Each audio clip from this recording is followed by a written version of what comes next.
Welcome to WCA World News, bringing you the stories that matter from around the globe. Today, we're diving into the royal tour down under that's stirring quite the controversy. Let's get into it. Australia's capital city, Canberra, became the centre of attention this week as King Charles III and Queen Camilla arrived for an official visit.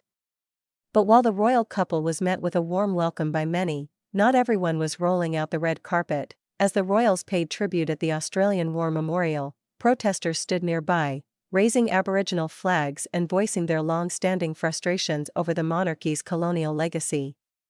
One protester was even arrested for defying police orders. But the biggest statement of the day came from Indigenous Senator Lidia Thorpe. During King Charles's speech at Parliament, Thorpe turned her back during the national anthem "God Save the King" and, moments later, interrupted with a bold declaration, saying, "You are not my king.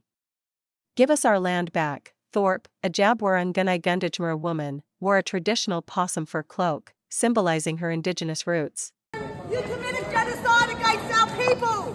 Give us our land back! Give us what you stole from us! Our bones, our skulls, our babies, our people! You destroyed our land! Give us a treaty! We want a treaty in this country!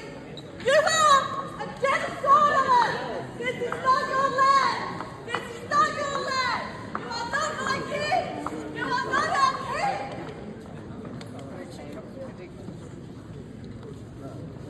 This isn't the first time the outspoken senator has taken a stand against the British monarchy. She's been a vocal advocate for Indigenous sovereignty and has repeatedly called for a treaty between Australia's First Nations and the British Crown. In his speech, King Charles III did acknowledge Australia's Indigenous people, recognizing their tens of thousands of years of history on the land.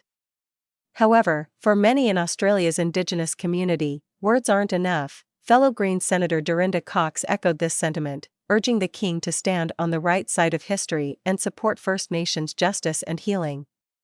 The Greens party made it clear, while the visit may be celebratory for some, for others, it's a painful reminder of the ongoing colonial trauma that many Indigenous Australians still endure today. Of course, it wasn't all protests and politics. Royal supporters were out in force, waving Australian flags and cheering as the King and Queen made their rounds. And in a lighter moment, King Charles had an unexpected encounter with a sneezing alpaca named Hefner, definitely a royal meet and greet for the books. So, what do you think?